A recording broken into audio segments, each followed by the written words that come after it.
Let me tell you exactly how I turned my gold-digging stepmother's dream wedding into the worst nightmare of her life. And I didn't have to say a single word to her face to do it. But first, let me back up. My mom died of ovarian cancer at 55 years old. She and my dad had been together since college, same age, same world, completely inseparable. When she passed, it didn't just break my dad's heart. It hollowed him out. Like someone reached inside his chest and just scooped everything out. I was 17 when it happened. Old enough to grieve, old enough to watch, and old enough to notice the woman who started circling. Her name was Grace, and Grace was my mom's nurse during her final days at the hospital. Now, I want you to really sit with that for a second. The woman who was supposed to be caring for my dying mother was simultaneously laying the groundwork to replace her. She was warm. She was attentive. She cried at all the right moments.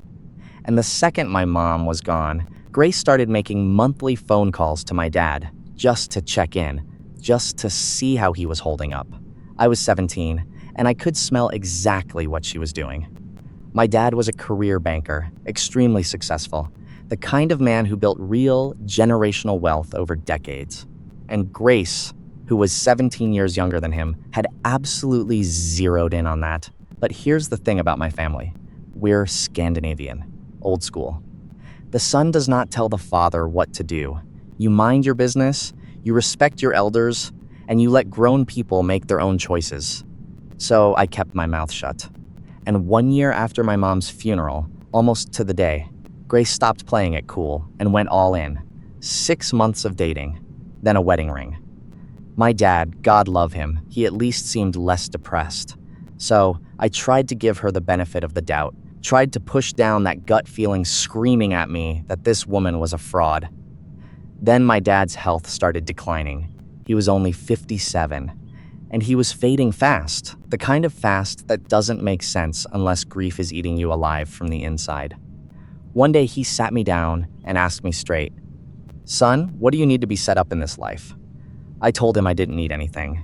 I had a full ride scholarship to college. I was good.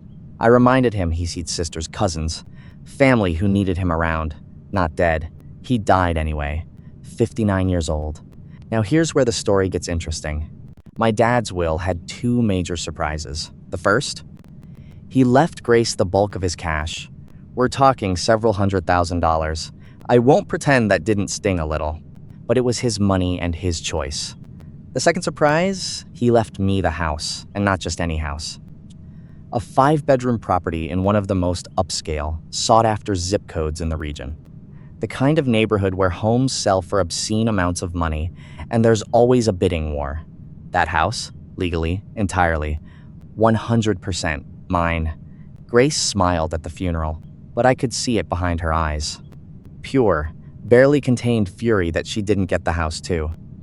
Now, because I was still finishing college and only came home every couple of months, Grace had been living in that house like she owned it. And I'll admit, I let that slide. I was young, I was grieving, and honestly, picking that fight wasn't worth it to me yet. But then things started getting weird. Grace began making little comments, little moves, testing boundaries in ways that were just off. Like she was trying to figure out if maybe I'd be interested in something beyond a stepmother-stepson relationship. I'm going to let that sentence breathe for a moment. Yeah, gross doesn't even begin to cover it. I ignored it, kept my distance, focused on graduating. And then, 5 months after my father was barely cold in the ground, Grace had a new boyfriend. His name was Ivan. And Ivan looked exactly like you'd expect a guy named Ivan, who's dating a woman twice his age for her money to look. All swagger, no substance. The next time I came home for a visit, Grace and Ivan were walking around my father's house like they owned it, offering me food from my own kitchen, showing me around rooms I grew up in, treating me like a guest who'd overstayed his welcome. I smiled. I played along. And then Grace said something that flipped a switch inside me. She told me casually, like it was nothing, that she had given my PlayStation away. Not sold it. Not asked me about it. Gave it away to Ivan's cousin. Some random person I have never met in my life, she said, and I quote, "You're too old to be playing video games." That was the moment I knew exactly what I was going to do. I just didn't tell anybody. I changed all the Wi-Fi passwords that same day, quietly. Grace told me she and Ivan were getting married. She said she couldn't mourn my father forever. 5 months, apparently, being her limit, and that they were going back to her home country for the wedding and a 3-month honeymoon. And then she did something that I still can't believe, even now. She asked me to house sit, to watch the house, my house. I looked her dead in the eyes and said, "Of course I will." I was very careful not to say your house, because it wasn't. The second Grace and Ivan's flight took off, I got to work. First, I called movers. Every single piece of furniture and every personal item that belonged to Grace got professionally packed, loaded, and transported to a climate-controlled storage unit across town. I kept everything that had belonged to my parents before Grace ever showed up. Every photo, every piece of furniture with a memory attached to it. Then I changed every lock on the property. Then I posted the house on every major rental platform I could find. Fully furnished, stunning views, premium neighborhood. Within 48 hours, my phone was blowing up. I went through the applications carefully and chose a young family, a lawyer and his wife, a school teacher with 2 kids.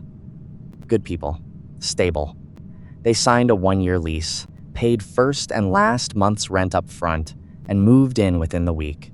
I pulled my dad's longtime lawyer into the loop, gave him everything, the lease, the deed, my legal ownership documentation, and gave the new family his contact info in case Grace tried to pull anything when she got back.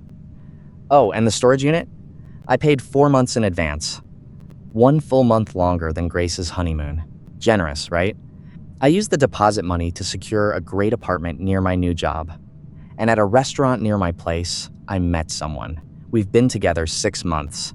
We're engaged now. Life was moving fast, and it was all pointing in the right direction. Then Grace landed back in the States, and she absolutely lost her mind. She showed up at the house, my house, to find a completely different family living inside it. Her belongings gone and the locks changed, she called. She screamed. She threatened. My lawyer answered every single one of those calls. I never spoke to her again. Last I heard, Grace and Ivan skipped the country, probably burning through the hundreds of thousands of dollars my father left her, living like royalty until the money runs out. And it will run out. It always does with people like them. Meanwhile, the rent from my dad's house is so good that I'm helping put my cousins through college. I upgraded to a bigger apartment that my fiancé and I share, and honestly, I could quit my job tomorrow and live entirely off that rental income. And here's the part that really gets me.